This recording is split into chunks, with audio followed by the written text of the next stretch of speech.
ধন্যবাদ আপনাকে। আমি দুই ভাইয়ের যে আলোচনা শুনলাম এ থেকে বলতেছি যে প্রত্যেকটা ঘটনার ভিতরে একটা মোটিভ থাকে।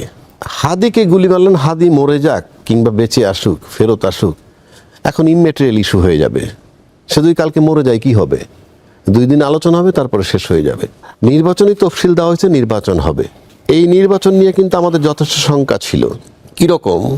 এই সরকার নির্বাচন দেবে না, এই সরকার তার গ্রামীণ ব্যাংকের এমডি পদ ছাড়তে চায় না, এই ধরনের কথা বহু আছে এবং সে মিথ্যা প্রতিশ্রুতি দেয়, এইসব কথা। শেষ পর্যন্ত বলতে বলতে কিন্তু উনি ওনার সিদ্ধান্তে অটল এবং সেই জায়গাটায় চলে আসলো ফেব্রুয়ারিতে নির্বাচন। নির্বাচন যে ভাই একটা কথা বলছেন প্রফেসর সাহেব, নির্বাচন হলে কাল লাভ, নির্বাচন না হলে কাল লাভ, এটা একটা বিশাল ফ্যাক্টর এখানে। নির্বাচন হলে আজকে পর্যন্ত আপাত দৃষ্টিতে বিএনপি ক্ষমতায় যাবে। সুতরাং প্রাথমিকভাবে বিএনপি সবচেয়ে বেশি সতর্ক থাকবে যাতে কোনোভাবে নির্বাচনটা বানচাল না হয়, কোনোভাবে। এটা তারা চাইবে না, এটা আমার ব্যক্তিগত মতামত। এছাড়া অন্য কেউ যদি কোনো দল, রাজনৈতিক দল, আমি বিএনপিটা বলতে পারি যেন তার বিজয় সুনিশ্চিত টু সাম এক্সটেন্ট, সে কারণে তারা চাইবে না যে নির্বাচনটা কোনো রকম ব্যাহত হোক। তাহলে আসেন, এই যে নির্বাচন, এই যে হাদি কিন্তু ইনকলাব মঞ্চের, আলটিমেটলি সে ওই আন্দোলনের একজন সৈনিক, এই যে জুলাই যোদ্ধাদের মধ্যে সে একজন। তা আমার ব্যক্তিগত ওপিনিয়ন হইলেই যে আপনি এই মিছিল, মিটিং, জনসভা, এইগুলোর একটা সুযোগ, একটা জায়গা যেখানে আপনি আপনার অ্যাকশনটা নিতে পারেন। যেই ঘটনায় ভিকটিম জীবিত থাকে, সেই ভিকটিম একমাত্র বলতে পারে যে তারে ক্ষতিগ্রস্ত কে করেছে। ভিকটিম যদি মারা যায়, হত্যা মামলা হয়ে যায়, মৃত ব্যক্তির কোনো ওপিনিয়ন থাকে না, তখন অন্যান্যদের ওপিনিয়নের ভিত্তিতে সিদ্ধান্ত হয়। আর ভিকটিম যদি বেঁচে থাকেন, তখন তারা সিদ্ধান্ত নেয় যে ভিকটিম জানে কারা তার উপরে অ্যাকশনটা করেছে। এবং আপনাকে মনে রাখতে হবে যে বাংলাদেশের রাজনীতিতে মিডিয়া একটা বিরাট ফ্যাক্টর, আমলাতন্ত্র একটা বিরাট ফ্যাক্টর এবং বিজনেস কমিউনিটি একটা বিরাট ফ্যাক্টর। আমরা এমনও দেখেছি পতিত সরকারের সময় তার যাওয়ার ঠিক আগে আগে বলেছে দরকারে 2 মাস ব্যবসা করব না, কিন্তু আপনার পাশে আছি। যারা বলেছে তারা বাংলাদেশের বিজনেস স্টেক হোল্ডার এবং তারা মিডিয়ার মালিকও, ডাইরেক্ট ইনডাইরেক্ট। সুতরাং এই 3টা ফ্যাক্টর। এখন আপনি দেখেন, স্কুল ড্রেস পরে একটা মেয়ে পালায়ে গেছে মা আর মেয়েকে হত্যা করে, সেই আসামিটা কিন্তু গ্রেপ্তার হয়েছে। আপনি যদি এই রাজনৈতিক এই টার্মোয়াল সিজনে গুরুত্বপূর্ণ ব্যক্তি হিসাবে ভাবেন যারা এই মুহূর্তে গুলিবিদ্ধ হয়েছে, সবচেয়ে গুরুত্বপূর্ণ ব্যক্তি হাদি এই মুহূর্তে। সুতরাং সেই আসামিটা ধরা গেল না, সেই আসামিটা একেবারেই ধরা গেল না, ধরা ছোঁয়ার বাইরে চলে গেল, এটা একটা কোশ্চেন মার্ক। এইবার আসেন যে ওই যে বললাম টার্মোয়াল সিচুয়েশন, অর্থাৎ ভিকটিম জানে তাকে সরাইছে কারা, সেই হিসাবে এগুলো টার্গেট হতেও পারে। 1, 2 হচ্ছে এখানে অ্যান্টি আওয়ামী লীগ শক্তি হিসাবে কারা আইডেন্টিফাইড। সুতরাং পরাজিত শক্তি যদি চায় যে তার বিরুদ্ধ শক্তি রাখবে না, তাহলে তার বিরুদ্ধ শক্তি আমরা অফিসিয়ালি এই মুহূর্তে যদি ধরি, তার অফিসিয়াল শক্তি মানে তার বিরুদ্ধ শক্তি, তাদেরকে যদি টার্গেট করে থাকে, তারা করতেও পারে, আমি জানি না। তা নাহলে করবে কে? আমি বারবার বলছি বিএনপি করবে না, কারণ সে তার নির্বাচনটাকে নষ্ট করতে চায় না, সোজা হিসাব, এবং নির্বাচন করলে সে ক্ষমতায় আসবে। সুতরাং এখন হাদি পর্যন্ত যদি জিনিসটা সীমিত থেকে যায়, নো প্রবলেম। কিন্তু আমি এই দেশের আইন শৃঙ্খলা পরিস্থিতির উপরে আমার বিন্দুমাত্র আস্থা এ পর্যন্ত না। এই কারণে যে আমাদের দেশে অনেক অভ্যুত্থান হয়েছে, মিলিটারি অভ্যুত্থান হয়েছে, 111ও হয়েছে, কিন্তু এইগুলো হওয়ার পর যখন হয়েছে তখন কিন্তু শুধু মন্ত্রী পরিষদটাই সরে গেছে, বাকি সব ইনট্যাক্ট বলতে যা বোঝায় তাই ছিল। কিন্তু এই যে সরকারটা আসলো, এই সরকার আসছে কিন্তু জাতিসংঘের রিপোর্ট বলেন আর যাই বলেন, আজকে বিচার হইতেছে 1400 কিলিং, 30,000 উপরে আহত, বায়তুল মালের খতিব পলাতক হয়েছে, বাংলাদেশ ব্যাংকের গভর্নর পলাতক হয়েছে, বিচারপতিরা পলাতক হয়েছে এবং সেনা অফিসার 57 জন হত্যা হয়েছে, শাপলা চত্বরে হত্যা। তার আলোকে 12 বছরের আন্দোলনের স্বরূপ। তো এই সরকার যখন ক্ষমতায় নিয়েছে, বুকে হাত দিয়ে আমরা যদি বলি, আমরা মুখে গল্প করতে পারি ভাই, বুকে হাত দিয়ে বলুক প্রত্যেকটা লোক, আদৌ কি আইন শৃঙ্খলা পরিস্থিতি উন্নতি হয়েছে? 1, দুই, আমরা কিন্তু 5ই আগস্ট যেখানে ছিলাম ঠিক সেই জায়গাটায় আছি, অর্থাৎ আমাদের কিন্তু এই যে সংস্কার ঐক্যমত কিছুই হয় নাই। এই কিছু টার্ন নিতে পারে যদি গণভোট পাস হয়। জি, সুতরাং আইন শৃঙ্খলা পরিস্থিতি বলতে যা বোঝায় কিছুই পরিবর্তন হয় নাই। 1 মাস আগে ডিআইজি পালাইছে, 1.5 মাস আগে জেনারেল পালাই গেছে। এটাই বলে যে প্রশাসনের কি নাজুক পরিস্থিতি। অধ্যাপক কাজী মারুফুল ইসলাম, নির্বাচনের আগে যে এই আইন শৃঙ্খলা পরিস্থিতি নিয়ে আলোচনা হচ্ছিল, যে বিশেষ করে হাদিকে লক্ষ্য করে যে গুলির ঘটনার পর, কিন্তু এর আগে যদি আমরা দেখি যে গত 11 মাসে আমার কাছে যে তথ্য আছে, দেখা যাচ্ছে দেশে রাজনৈতিক খুন হয়েছে 98টি। এর আগে রাজধানীর পল্লবীতে যুবদল নেতা গোলাম কিবরিয়াকে গুলি করে হত্যা করা হয়েছিল। চট্টগ্রামে বিএনপি মনোনীত প্রার্থী এরশাদুল্লাহর জনসংযোগে তাকে লক্ষ্য করে গুলি ঘটনা করেছে। মানে রাজনৈতিক খুনই হচ্ছে 98টি। তো এখন এই হাদির ঘটনার পরে বলা হচ্ছে যে নির্বাচন ঘিরে ভীতিকর পরিস্থিতি সৃষ্টির অপতৎপরতা চলছে। সরকারের পক্ষ থেকে বলা হচ্ছে হাদির গুলির ঘটনার মতো আরও ঘটার আশঙ্কা করছে মির্জা ফখরুল। এর প্রেক্ষাপটে সরকারের যে অবস্থান, সরকার দেখলাম আজকে বলেছে যে নির্বাচনকে সামনে রেখে প্রার্থী, রাজনৈতিক নেতা ও অভ্যুত্থান নেতাদের নিরাপত্তা দেবে সরকার। এটা নতুন করে আজকে বলেছে অস্ত্রের লাইসেন্স যদি তারা চায় অস্ত্রের লাইসেন্স দেওয়া হবে, ডেভিল হান্ট 2য় পর্যায়ে শুরু হবে, নানা রকম কথা বলছে। তা আপনার কি মনে হয়, এতে কি আসলে মানুষের আশঙ্কা দূর হবে? দেখুন, খুন সে তো খুন, এবং যার যায় সে বুঝে যে তার কতটা যায়। ফলে প্রত্যেকটা খুন, তার নাম আমরা রাজনৈতিক খুন বলি আর অরাজনৈতিক খুন বলি, সেগুলো মর্মান্তিক। এটা মানুষের তার যে অধিকার, সেটা চূড়ান্ত রকমের ভায়োলেশনটা হচ্ছে তার শারীরিকভাবে তাকে বিনাশ করে দেওয়াটা। ফলে এটা অগ্রহণযোগ্য। আপনি যদি দেখেন যে পরিসংখ্যান কথা আপনি বলছেন যে 98টি খুন, এর সবগুলোকে কি আমি রাজনৈতিক খুন যদি আমি সংজ্ঞা বলি, রাজনৈতিক খুন কি? রাজনৈতিক দুটো প্রতিপক্ষের মধ্যে যদি সংঘর্ষ হয়, সেই সংঘর্ষে যে খুন, এটা যদি আমরা একটা সংজ্ঞা ধরি, তাহলে আপনি দেখবেন যে এই খুনগুলোর অনেকগুলোই হচ্ছে ব্যবসায়িক দখল নেওয়ার জন্য।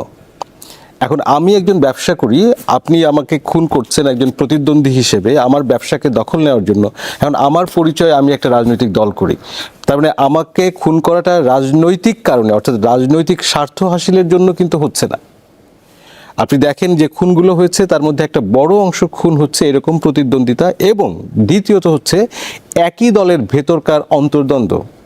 অর্থাৎ বড় দল যেটা জাতীয়তাবাদী দল, আপনি দেখবেন তাদের অসংখ্য কর্মী তারা পারস্পরিক দ্বন্দ্বে খুন হয়েছে, এবং এই দ্বন্দ্বের একটা অন্যতম উৎসের জায়গাটা হচ্ছে যে স্থানীয় দখলবাজিকে কেন্দ্র করে। তাহলে এই সব খুন বাংলাদেশে চলে আসছে। দুঃখজনক হচ্ছে যে এটা আগেও ছিল, এখনও চলছে। এখনকার পরিস্থিতির বৈশিষ্ট্যটা কি? এখন হচ্ছে যে একটা রাষ্ট্র তার সুষ্ঠুভাবে চালানোর জন্য তার সরকারের সকল প্রতিষ্ঠানগুলোকে কার্যকর থাকতে হয়, এবং তার যে কর্তৃত্ব সেটা তার কেন্দ্র থেকে মাঠ পর্যন্ত সক্রিয় থাকতে হয়, যেটাকে আমরা বলি রাজনীতি বিজ্ঞানের ভাষায় মনোপলি অফ ভায়োলেন্স। অর্থাৎ রাষ্ট্র তার যে ভায়োলেন্স করার বৈধ অধিকার, সেই অধিকার দিয়ে অন্যান্য যে সমস্ত ভায়োলেন্স গ্রুপ আছে তাদেরকে সে নিয়ন্ত্রণ করবে। কিন্তু এই বিপ্লব বা গণ অভ্যুত্থান পরবর্তী যে সরকার, সেই সরকারের কর্তৃত্বে সকল প্রতিষ্ঠানগুলো আনুষ্ঠানিকভাবে আছে, কিন্তু এই প্রতিষ্ঠানগুলোকে সক্রিয় করার জন্য যে রাজনৈতিক প্রজ্ঞা এবং দক্ষতাটা দরকার, সেটা দুঃখজনকভাবে আমরা অন্তর্বর্তী সরকারের কাছে দেখিনি। ফলে এই পুলিশ বাহিনী বলি, গোয়েন্দা বাহিনী বলি, কিংবা আরও যারা, যেমন এই মুহূর্তে তো আমাদের আইন শৃঙ্খলা রক্ষায় সামরিক বাহিনীও কাজ করছে। তো এই যে প্রতিষ্ঠানগুলো আছে, আমাদের সাথে র্যাব আছে, বিজিবি আছে, তো অসংখ্য বাহিনী কিন্তু ইতিমধ্যে মাঠে গত 1.5 বছর ধরেই কাজ করছে। কিন্তু দুঃখজনক হচ্ছে যে এই প্রতিষ্ঠানগুলোর কাউকেই আমরা যে প্রয়োজন দরকার, যেরকম দ্রুততার সাথে দরকার, যেরকম সক্রিয়তার সাথে দরকার, সেই সক্রিয়তা, দ্রুততা এবং কার্যকারিতা তাদের কাছে দেখিনি। এবং এটা করতে গেলে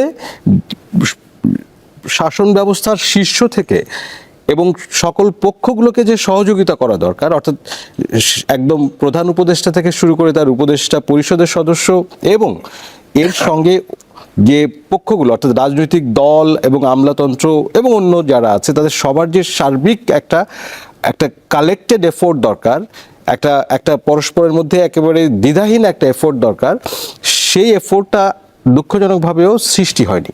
জি। ফলে এর সুযোগ অপরাধীরা নিচ্ছে। সেই অপরাধীর নাম আপনি কোনো দলের কর্মী বলেন তাহলে এটা রাজনৈতিক হত্যাকাণ্ড, আর যদি না বলেন তাহলে রাজনৈতিক হত্যাকাণ্ড না। কিন্তু মানুষের প্রাণ যাচ্ছে, মানুষ স্বস্তিতে নেই। প্রান্তে, গ্রামে, মাঠে অসংখ্য রকমের নির্যাতন এবং অনেক ক্ষেত্রে হত্যারও শিকার হচ্ছে, কিন্তু তারা সেগুলোর জন্য প্রতিকার পাওয়ার কোনো অবস্থা এখন পর্যন্ত সক্রিয় দেখা যাচ্ছে না। জি, মোহাম্মদ আজিজ, গলদ আসলে কোথায় দেখেন? বিশেষ করে আপনি যদি দেখেন ডেভিল হান্টের কথা বলা হলো যে আবার দ্বিতীয় পর্যায়ে, কিন্তু প্রথম পর্যায়ে যেটা হয়েছিল আদৌ কি কোনো অস্ত্র, যে অস্ত্র উদ্ধার হয়েছে কিনা? কিন্তু এই কথা কি আমাদের বিশ্বাস করতে হবে যে বাংলাদেশের গোয়েন্দা সংস্থা, পুলিশ এরা জানে না কার হাতে অস্ত্র আছে? বা প্রকাশ্য দিবালোকে মোটরসাইকেলে করে, রিক্সায় গুলি করে চলে যাবে, এই মোটরসাইকেল চিহ্নিত করা বা এই যে হত্যা করলো তাকে চিহ্নিত করতে না পারা, অথবা তারা ভারতে পালিয়ে যেতে সক্ষম হবে, যেটা পত্রপত্রিকা আসছে। আসলে গলদটা কোথায় দেখেন? আসলে গোড়ায় গলদ। আপনি দেখুন যে রাজনীতি এখন ক্ষমতা বানানোর হাতিয়ারে পরিণত। এখন না, কয়েক দশক ধরেই আমাদের একটা প্রত্যাশা ছিল যে গণ অভ্যুত্থানের পর মূল জায়গাটিতে অনেক পরিবর্তন আসবে। যেহেতু গত 12 বছর মানুষ ভোট দিতে পারেনি, একটা স্বৈরাচারী সরকারের বিরুদ্ধে শ্রেণী পেশা নির্বিশেষে মানুষ এসে দাঁড়িয়েছিল গণতন্ত্র, জবাবদিহিতা প্রতিষ্ঠার লক্ষ্যেই। তো এই গত 50 বছর ধরে দেখুন আমাদের রাজনীতির যে একটা দুর্ভাগ্য, যে আমাদের মানুষের জন্য একটা দুর্ভাগ্য যে এত প্রাণত্যাগ, এত আন্দোলন, সেই খোরবরি খাড়া তো খাড়া বরি তোর যেটা বলা হয়, সেইভাবেই রয়ে গেল সবকিছু। বারবার বলবার পরও কিন্তু সরকারের প্রধান উপদেষ্টা থেকে উপদেষ্টা পরিষদের সদস্যদের যেই আহ্বান জানানো হয়েছিল বিভিন্ন পর্যায়ে থেকে যে আগামী নির্বাচিত সরকারের, রাজনৈতিক সরকারের কোনো অংশী হবেন না বর্তমান উপদেষ্টারা, এটা কিন্তু এখনো সরকারের পক্ষ থেকে ঘোষণা দেওয়া হয়নি। এই ঘোষণাটি যদি চলে আসতো সরকারের নিরপেক্ষতাটা কিন্তু অনেক বেশি স্পষ্ট হতো, সেটা আসেনি। এক নম্বর, আপনি দেখুন পুলিশ ও দুদক সংস্থার যে কমিশন তৈরি করলো সরকার, নির্বাহী আদেশে সেখানে হতে পারতো। পুলিশ এবং দুদক কমিশনটা সেই আগের সরকারের আমলের মতোই হয়ে থাকলো। আওয়ামী লীগের বিরুদ্ধে যে প্রধান অভিযোগ ছিল পুলিশকে লাঠিয়াল হিসেবে তারা ব্যবহার করেছে সাধারণ মানুষের বিরুদ্ধে, এই সরকার কি করলো? সেই লাঠিয়াল তৈরির কারখানায় কিন্তু অক্ষুণ্ণ রাখলো। দুদকের ক্ষেত্রেও তাই করলো। সেই সাগর রুনির কথা আপনার মনে আছে, আমাদের সাংবাদিক দম্পতি, সেই খুনের কোনো কিনারা আওয়ামী লীগ সরকার করলো না, সেটা এখনো অব্যাহত রয়ে গেল। তাহলে এখানে পরিবর্তনটা হলো কোন জায়গায়? গত 9 মাস ধরে আমরা সংস্কার এত বৈঠক শুনলাম, এত কিছু শুনলাম, আমাদের তো এখন মনে হচ্ছে যে সরকার ক্ষমতায় থাকবার জন্যই এই সমস্ত তালবাহানা করেছে।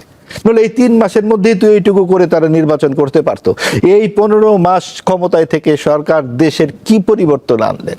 যেই পরিবর্তন তারা করতে পারতেন, এই উপদেষ্টাদের যখন আমরা সরকারের বাইরে দেখেছি, তাদের যে সমস্ত কথাবার্তা আমরা শুনেছি, তাদের কাজে আমরা কোন চিহ্নটা আমরা দেখতে পারলাম আসলে? আপনি বলুন কর্মসংস্থানের কোনো উদ্যোগের কথা, আপনি বলুন যে আমাদের যেই সমস্ত বিনিয়োগ যে পরিস্থিতির কথা আমরা বারবার শুনেছি, তার কোন জায়গায় সরকার পদচিহ্ন রাখতে পেরেছে? অথবা কোনো ধরনের যে নারী সংস্কার কমিটির কি হলো, কোন হিমাগারে চলে গেল? ডানপন্থার যে উত্থান আমরা দেখতে পাচ্ছি এই সরকারের আমলে, সেটা আমাদের কি বার্তা দেয়? আমাদেরকে আতঙ্কিত করে সিরিয়া, ইরাক, লিবিয়া, ইয়েমেন, এই যে ডানপন্থার যে উত্থানগুলো হয়েছে দেশে দেশে, আমাদের যে এখানে ডানপন্থার উত্থান, সাম্প্রদায়িক যে উত্থান, পাকিস্তানের সাথে আমাদের মূল যে পার্থক্যটা মুক্তিযুদ্ধের মাধ্যমে সূচিত হয়েছিল, এই উল্টো যাত্রা এই সরকারের আওতায় হচ্ছে। 3 ডিসেম্বর বিসিএস পরীক্ষায় তারা প্রশ্ন করেছে প্রতিরোধ যুদ্ধে যে দখলদার বাহিনীর বিরুদ্ধে প্রতিরোধ যুদ্ধ হয়েছিল, দখলদার বাহিনী কারা? প্রতিরোধ যুদ্ধ, মুক্তিযুদ্ধ প্রতিরোধ যুদ্ধ হয়ে গেছে। তো এই বিষয়গুলো আমরা 80 দশকে দেখেছি, আবার এই উল্টো যাত্রা আমাদের এখানে শুরু হলো। সরকারের পক্ষ থেকে কোনো ব্যাখ্যা আমরা জানতে পারছি না। তো এই যে এইগুলো আমাদেরকে আতঙ্কিত করে। ভাই যেভাবে বললেন যে বিএনপি খুব পরিষ্কার জিতে যাবে, না, এত পরিষ্কার বোধহয় নয়। যেইভাবে ডানপন্থার উত্থান দেখা যাচ্ছে, যেইভাবে আমরা আমাদেরকে আতঙ্কিত করে অনেক কিছুই, তো আমরা যেটা মনে করি যে সংখ্যাগরিষ্ঠের নির্বাচন মানে সংখ্যাগরিষ্ঠের শাসন মানে গণতন্ত্র নয়। একটা সাংস্কৃতিক ধারাবাহিকতা থাকে, একটা মানুষের এবং একটা সমাজের এক ধরনের ধারাবাহিক বিকাশের জায়গা থাকে। সেই জায়গাগুলো চিহ্নিত করবার দায়িত্ব কিন্তু ছিল এই সরকারের, কারণ তারা গণ অভ্যুত্থানের সরকার, তার কোনো চিহ্ন আমরা দেখতে পাই। আবার আসবো আপনার কাছে। আবু হানা রাজ্জাকি, আপনি অবশ্যই জানেন যে এই আজকে সরকার পররাষ্ট্র মন্ত্রণালয় ভারতীয় হাই কমিশনারকে তলব করেছিল। কি বলেছে যে হাদির উপর হামলাকারীরা ভারতে ঢুকে থাকলে তাদের গ্রেপ্তার আহ্বান জানিয়েছে। শেখ হাসিনা উস্কানিমূলক বক্তব্য করছে, তাতে উদ্বেগ জানিয়েছে, বা সাবেক স্বরাষ্ট্রমন্ত্রী তাদের ওখানে আছে তাদেরকে ফেরত দিতে এরকম আহ্বান জানিয়েছে। এই বোধহয় এইবার পঞ্চমবারের মতো তাদেরকে ডেকে বিভিন্ন সময় আহ্বান জানান। আমার প্রশ্ন, বাংলাদেশে ঢাকা শহরে মোটরসাইকেলে এসে দিনে দুপুরে গুলি করলো, তারা পালিয়ে ভারতে চলে যাবে আর ভারত সরকারের কাছে আহ্বান জানাবে তাদেরকে গ্রেপ্তার করে দেন, কিভাবে ব্যাখ্যা করবেন? প্রথম তো একটা ব্যাপার নিশ্চিত হইতে হয় যে তারা ভারতে ঢুকেছে কিনা, এই ঘটনার পর তারা ভারতে ঢুকেছে কিনা, এটা একটা প্রশ্ন। আর যদি ঢুকে থাকে তাহলে প্রথম প্রশ্ন কিভাবে গেল, এটা আমাদের বিরাট একটা ব্যর্থতা। আমরা অন্যের দোষ দেওয়ার আগে নিজেদেরটা চিন্তা করা উচিত। আমরা আহ্বান জানাইতে পারি ভারতের কাছে, এটা আমাদের নৈতিক দায়িত্ব, but it must be ascertain যে ইয়েস সে ভারতে ঢুকছে। আমি এখানে বসে বলে দিলে তো আমার দোষ দায় সেরে ফেললাম, যিনি আমার দেশে নাই। এটা তো নিশ্চিত হইতে হবে কোথায় আছে, এটা অ্যাসার্টেন করবে কে? আমরা যদি অ্যাসার্টেন করতে পারতাম যে ইয়েস আমার প্রশাসন বলছে টোটাল বাংলাদেশ কোথাও সে নাই, সে ভারত গেছে, তাহলে একটা প্রশ্ন। এখন আমি একটা অন্য জায়গায় যাচ্ছি। এই যে আমরা যেমন কথা হলো যে অস্ত্রের লাইসেন্স দিতে পর্যন্ত আপনি বললেন, কাদের? নিরাপত্তার জন্যে। কার নিরাপত্তা? ধরেন কল্পনা করেন প্রার্থী নিরাপত্তা। সারা বাংলাদেশে তো 300 সিটে 3 900 দাঁড়াইতে পারে, 3 4 1200 লোক দাঁড়াতে পারে। সে আমি কমাই ধরি, 5 জন করলে 3 5 1500 দাঁড়াইতে পারে। আপনি 1500 লোকের লাইসেন্স দিবেন ফর এক্সাম্পল ফর নিরাপত্তার জন্যে। এইটা খুব জরুরি কাজ নাকি অস্ত্রগুলা যেটা উদ্ধার করাটা জরুরি কাজ? কারণ আমার গুলির হিসাব থাকবে, আমি লাইসেন্সদারি হইলে আমাকে ব্যাখ্যা দিতে হবে, আর যে অস্ত্র বাইরে আছে সেটার ব্যাখ্যা দিতে হবে না। 1 2 আমি দেশবাসীর কাছে তথা রাজনীতিবিদদের কাছে জানতে চাই, সরকারের দোষ আমরা সবসময়ই দেই, এখনো দিচ্ছি। আমি রাজনীতিবিদদের কাছে জানতে চাই তারা কেন প্রফেসর ইউনূস সাহেবকে প্রশ্ন করে না, আপনি কি আইনশৃঙ্খলা বাহিনীকে অস্ত্র উদ্ধার করতে নিষেধ করছেন নাকি করেন নাই? এই গেল এক দিক। দ্বিতীয় দিক, আজকে রাজনীতিবিদরা যে ফর্মে আছে, অন্তত 3টা দল আমি বলতে পারি, যে কোনো লোক গিয়ে প্রশ্ন করতে পারে পুলিশের আইজিপিকে, যে কোনো লোক গিয়ে প্রশ্ন করতে পারে আর্মি চিফকে দেখা করে, কি যে মাঠে আপনার ম্যাজিস্ট্রেসি পাওয়ার নিয়ে আর্মি আছে, মাঠে আপনার পুলিশ আছে, আপনি পুলিশ প্রধান, আপনি বলেন তো অস্ত্র উদ্ধার করতে আপনাকে এই সরকার নিষেধ করছে কি না? সোজা বাংলা, এই সরকার আপনাকে অস্ত্র উদ্ধার করতে নিষেধ করছে কিনা? আর্মি চিফকে জিজ্ঞেস করা উচিত যে ভাই আপনি বলেন আপনার যে মাঠে আর্মি আছে ম্যাজিস্ট্রেসি পাওয়ার নিয়ে, তাদেরকে ইনঅ্যাক্টিভ থাকার জন্য সরকার বলেছে কিনা? বিষয়গুলো পরিষ্কার হওয়া দরকার। আমরা কথায় কথায় সরকারের দোষ দিচ্ছি। আপনি পুলিশের রুটিন কাজ আছে, মাঠে ম্যাজিস্ট্রেসি পাওয়ার নিয়ে আর্মি আছে, তার রুটিন কাজ আছে, রুটিন কাজ তো করতেই হবে। এখানে তো কোনো আইন তাকে বলাই আছে। তারপরে আমি দৃঢ়চিত্তে বলতে চাই, আবারও রাজনীতিবিদদের কাছে আমি চাই যে আমরা সবাই বলি, কিন্তু আপনারা ইউনূস সাহেবের কাছে কৈফিয়ত চান, তাকে প্রশ্ন করেন, মাঠে পুলিশ আছে, মাঠে প্রশাসন আছে, মাঠে আর্মি আছে, ম্যাজিস্ট্রেসি পাওয়ার নিয়ে অস্ত্র উদ্ধার হইতে আপনি নিষেধ করছেন কিনা? আমি নিশ্চিত করে বলতে পারি সে জবাব দিবে। আর যদি জবাব দিয়ে না দেয়, সে ধুম ধরে থাকে, বলতে হবে আপনি জবাব না দেন, you are requested to quit your position, forget about your election আমরা করব, নেক্সট যে আসে। আমরা বারবার এই কথাগুলো শুনতে চাই না, এটা আমার কাছে খুব পেইনফুল লাগে যে এটা কী ধরনের কথা, আপনি প্রশ্ন কেউ করে না। আমরা তো দেখি ডিসি বদলি হয়, এসপি বদলি হয়, এই টাকা খেয়ে বদলি করে, অমুক করে, তমুক করে, সব কিছু পারে। এই প্রশ্নগুলো কেন করতে পারে না? হোয়াই? ইভেন মিডিয়া কেন গিয়ে প্রশ্ন করতে পারে না? এত লিবার্টি তো বাংলাদেশে আর কোনোদিন পাবে না, অতীতে পায় নাই, সামনে সামনে নির্বাচিত হওয়ার সরকার আসার পর পাবে কিনা আমি জানি না, কিন্তু এখন লিবার্টি আছে। আমি আজকে এই দিয়ে মিডিয়াকে আহ্বান জানাবো, টোটাল বাংলাদেশে আপনার আইজিপির সাথে দেখা করেন, আপনার আর্মি চিফের সাথে দেখা করেন এবং প্রশ্ন করেন অস্ত্র উদ্ধার হচ্ছে না কেন, মাঠেগুলোর জন্য সরকার আপনাদেরকে কি ডাইরেকশন দিয়েছে, এটা আমি প্রশ্ন রেখে গেলাম। শুধু আমরা ব্লেম দিয়ে চলে যাব, উনি ফেব্রুয়ারিতে নির্বাচন চলে যাবে, আর আমরা, আমার কাছে এই গত 7-8 মানে 15 মাস ধরে আমাদের একটা আলাপই হচ্ছে মিডিয়া কি করতে পারে, একটা আলাপই হচ্ছে, সেই আলাপটা কি ইউনূস সাহেব ব্যর্থ, ইউনূস সাহেব অথবা সব ঠিক আছে, কিন্তু পাশাপাশি ইউনূস সাহেব যে বিচারটা করছে মৃত্যু, বাংলাদেশে কোনো রাজনৈতিক সরকার কোনোদিন আসে নাই, আসবেও না যে আমাদের শেখ হাসিনার বিচার করতে পারে। বাংলাদেশে কেউ আসবে না যে 14 আর্মি অফিসারে গ্রেপ্তার করেছে, বাংলাদেশে কেউ আসবে না যে বিডিআর হত্যার বিচারটাকে, যেখানে বলা হয়েছিল আর কোনো তদন্ত হবে না, তারপরেও তদন্ত করেছে। পাশাপাশি অর্থনীতিতে $32 বিলিয়ন, আমি ভালো মন্দ বলতেছি, পাশাপাশি কালকে থেকে প্রত্যেকটা রাজনীতি, আপনাদের মিডিয়াকেও আমি বলছি, আপনার কালকে সকালে যান, আইজিপির সাথে দেখা করেন, আর্মি চিফের সাথে দেখা করেন, কেন হচ্ছে না, সরকারের নিষেধাজ্ঞা আছে কিনা। জি, অনেক ধন্যবাদ কাজী মারিফুল ইসলাম। অনেক দিন আলোচনা ছিল যে বিএনপি যে ভারপ্রাপ্ত চেয়ারম্যান শীর্ষ নেতা, তিনি বাংলাদেশে 17 বছর বাংলাদেশের বাইরে আছে, লন্ডনে আছে, কবে আসবেন, আদৌ আসবেন কিনা, নিরাপত্তা ইস্যু ছিল। শেষ পর্যন্ত দলের পক্ষ থেকে ঘোষণা দেওয়া হয়েছে 25 ডিসেম্বর তিনি দেশে আসবেন। তো এখন অনেক জল্পনা কল্পনার পর তো এই ঘোষণাটা আসলো। তো এখন তার এই বিএনপি একজন শীর্ষ নেতা এই পরিস্থিতিতে দেশে আসা রাজনীতিতে কেমন প্রভাব পড়তে পারে বা তাৎপর্য কি হতে পারে? তারেক রহমানের দেশে আসা মনে হয় যে বাংলাদেশের যে বর্তমানে রাজনৈতিক পক্ষগুলোর মধ্যে যে ভারসাম্য আছে, সেই ভারসাম্যে একটা বড় রকমের পরিবর্তন আনবে। প্রথম কথা হলো যে বিদেশে থেকে দেশ চালানো যায় না। আপনি যদি কোনো রাজনৈতিক দলের নেতা হন, তাহলে মানুষের সাথে মিশতে হবে, সংগঠনের ভেতরে কাজ করতে হবে, নেতাকর্মীদের সঙ্গে শুনতে হবে তাদের কথা, এবং যদি সম্ভাব্য আপনি একজন রাষ্ট্রনায়ক হতে চান, তাহলে অবশ্যই আপনাকে দেশেই আসতে হবে। দেশের মধ্যে নিরাপত্তা আপনার থাকুক অথবা না থাকুক, কারোরই তো নিরাপত্তা নেই। যেমন হাদির নিরাপত্তা নেই, সেরকম আমার নিরাপত্তা নেই, আপনার নিরাপত্তা নেই।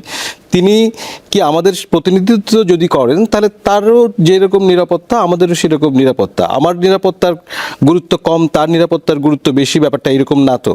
যদি এটা উনি মনে করেন, তাহলে মনে করব যে উনি বাকি জনগণ থেকে তার নিজেকে এতটাই আলাদা ভাবছেন যে সেটা আমাদেরকে প্রতিনিধিত্ব করেন না।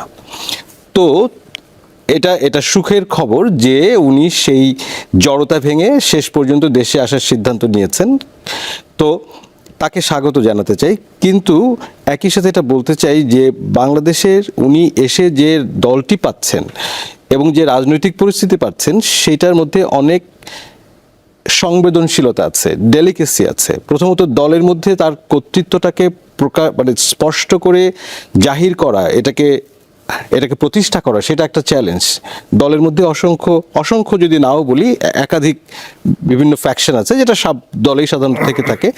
এইগুলোকে সংগঠিত করে একটা কেন্দ্রীয় নেতৃত্ব প্রতিষ্ঠা করা, সেটা একটা বড় রকমের চ্যালেঞ্জের কাজ, যেটা দূর থেকে একরকম মনে হবে, আপনি যখন থাকবেন ভেতরে তখন আর একরকম মনে হবে। কিন্তু দ্বিতীয়ত হচ্ছে যে আমরা যে দেশ যেহেতু নির্বাচনের একটা ঢেউয়ে অলরেডি আমরা চলা শুরু করেছি, এই নির্বাচনে বাংলাদেশের নাগরিকদের কাছে, জনগণের কাছে তারেক রহমান জিয়া পরিবারের একজন অন্যতম সদস্য হিসেবে তার একটা অন্যরকম মূল্য আছে, তার একটা অবস্থান আছে।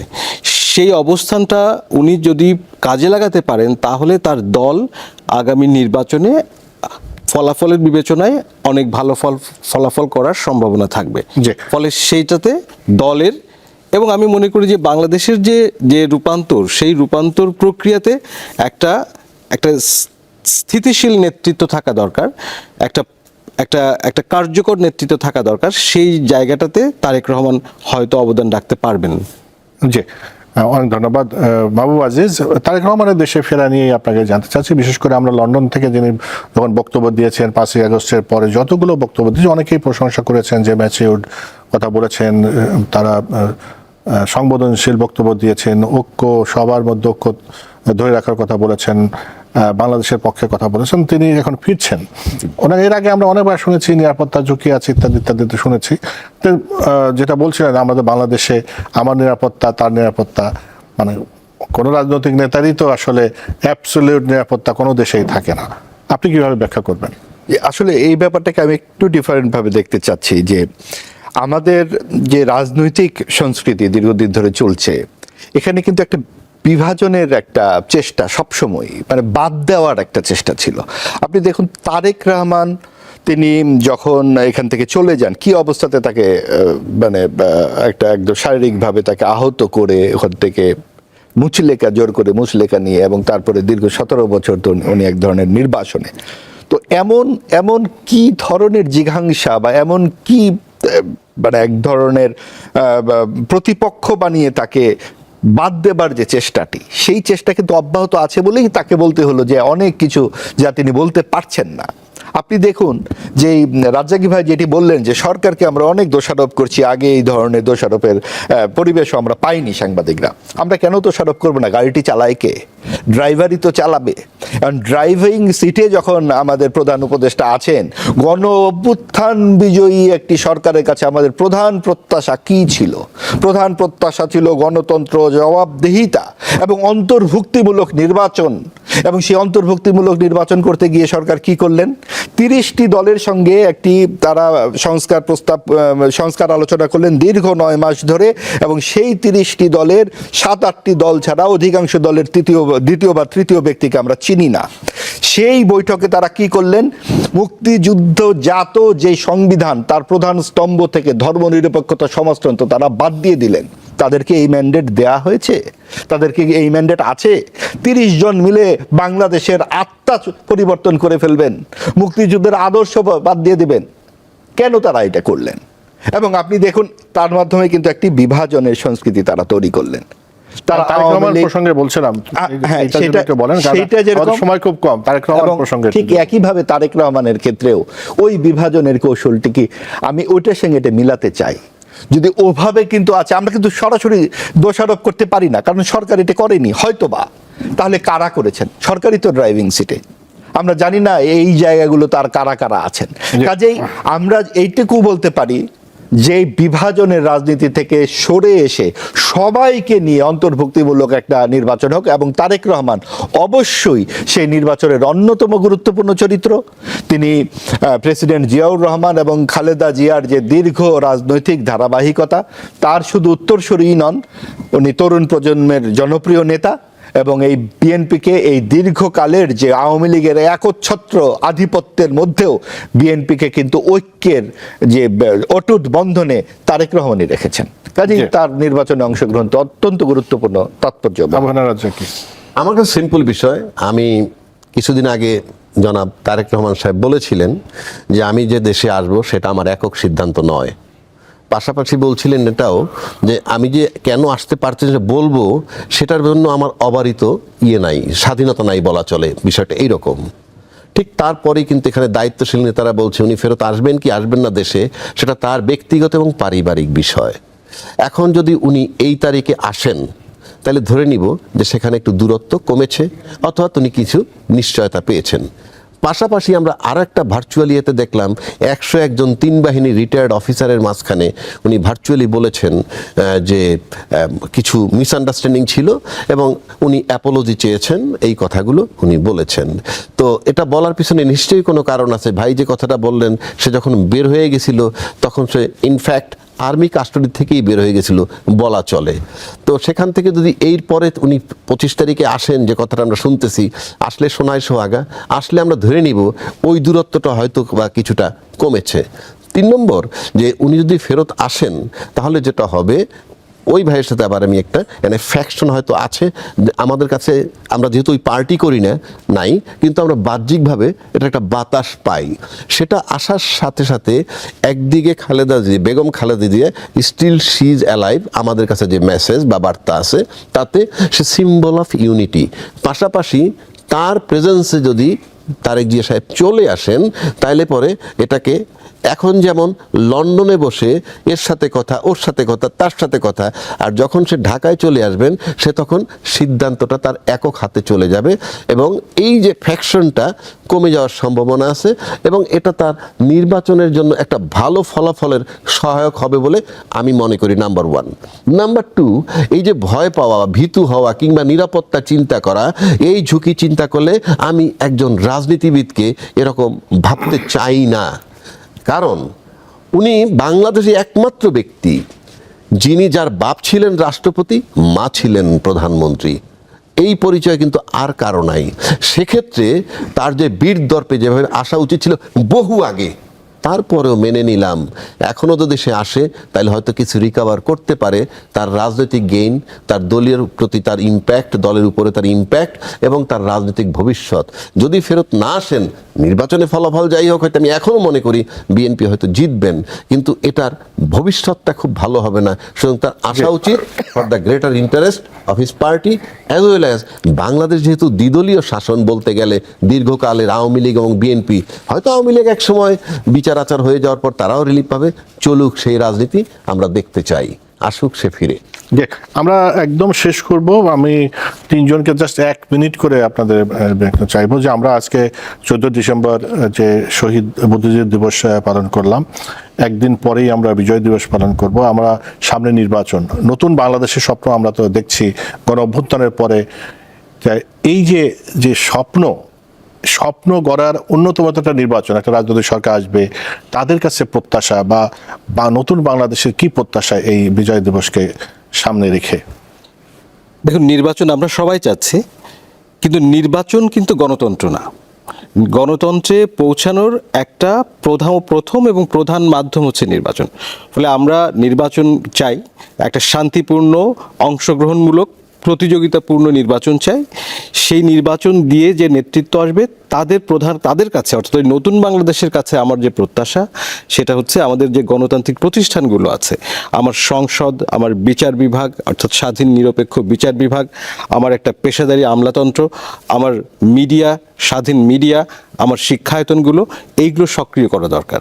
এবং সেটা সক্রিয় করতে গেলে আমি অনেকের সাথে একটু দ্বিমত পোষণ করেই বলবো যে আমাদের যে সংবিধান সংস্কারের যে প্রস্তাবগুলো এসেছে, সেই প্রস্তাবগুলোর অনেকগুলোই কার্যকর এবং অনেকগুলোই প্রয়োজনীয়।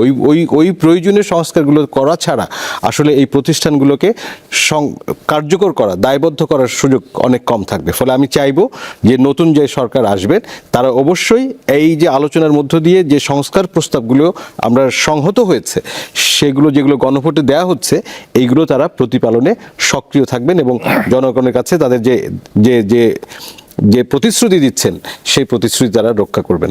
জি, মাহবুব আজিজ। জি, আমি আসলে মনে করি যে এই বাংলাদেশপন্থী রাজনীতির কথা আমরা এখন শুনতে পাচ্ছি, ওই জায়গাটিতে যাতে আমরা সামনের দিকে আরো দৃঢ় থাকতে পারি। আসলে বাংলাদেশপন্থী রাজনীতিটা কি, বাংলাদেশ কেন হলো? যে বাংলাদেশ, ভারত একটা হিন্দু রাষ্ট্র, পাকিস্তান মুসলিম রাষ্ট্র, এবং সেখান থেকে আলাদা হয়ে বাংলাদেশ হলো অসাম্প্রদায়িক একটি দেশ, যেখানে সকলের মর্যাদা এবং সম্মান সমপর্যায়ে থাকবে। এই যে জাতি, ধর্ম, বর্ণ নির্বিশেষে সকলের যে সমান মর্যাদা, একটা অসাম্প্রদায়িকতার যে একটা জায়গা বাংলাদেশের, এইটাতে যাতে আমরা অক্ষুণ্ণ থাকতে পারি। আমাদের আগামী দিনের রাজনীতিতে আমাদের এই যে মুক্তিযুদ্ধের যে চেতনা, এটা কিন্তু আওয়ামী লীগ একটা দুধের উপরে স্বরের মতো ব্যবহার করেছে, কিন্তু ভেতরে কিন্তু ময়লা জমে রেখেছিল। কারণ তারা সাম্প্রদায়িকতার চর্চা করেছে, তারা মুক্তিযুদ্ধকে কাগজে বাঘে পরিণত করেছিল। ওই জায়গা থেকে বেরিয়ে এসে নতুন প্রজন্ম যেন মুক্তিযুদ্ধের মূল যে প্রত্যয়টি, অসাম্প্রদায়িকতা, ইহজাগতিকতা, ধর্ম নিরপেক্ষতা, একটি রাষ্ট্রের কাছে আমি আমার মৌলিক অধিকার চাই, বেহেশত চাই না, কিন্তু আমি চাই আমার এই জীবিত কালে আমাদের 5টি মৌলিক অধিকার যাতে চায়। যার ব্যক্তিগত যে বিশ্বাস, সেটা তার ব্যক্তিগতভাবে থাকবে এবং সমমর্যাদায় থাকবে। এই রাষ্ট্রের কাছে যে গণতান্ত্রিক মৌলিক অধিকার যেন আমরা পেতে পারি, আমাদের রাষ্ট্রীয় শৃঙ্খলা এবং রাষ্ট্রীয় যেই সমস্ত জবাবদিহিতার জায়গাগুলো, অন্তর্ভুক্তিমূলক যে শাসন, সেই জায়গাতে যেন আমরা যেতে পারি। এবং সেইটা আমাদের এই সরকার যেন মনে রাখে যে এই রক্তক্ষয়ী যেই উত্তরাধিকার তাদের হাতে এসেছে, তারা যেন তা সৎভাবে পালন করে। কি বিষয় বলবো বলেন? এই তো বিজয়ের প্রাককালে আপনার প্রত্যাশা, আমরা নতুন বাংলাদেশ, নতুন নির্বাচন হবে। আমরা অবশ্যই বিজয়ের প্রাককালে আমরা দীর্ঘ 71 সালের যুদ্ধের পর থেকে আমরা একটা স্বাধীন দেশ পাইছি। সেই স্বাধীন দেশটা যে যে শর্তে পাইছিলাম সেই শর্তগুলো ফুলফিল হয় নাই। যেই ঘটনাগুলো পাকিস্তানিরা আমাদের উপরে করতেছিল সেটা আমরা দেশটাকে ভাগ করার পর আমরা যখন একটা রাষ্ট্র পেয়ে গেলাম, আমাদের দেশের ভিতরে আভ্যন্তরীণভাবে সেগুলো চলমান ছিল এবং সেটা ব্যাপকতা লাভ করেছিল ধাপে ধাপে।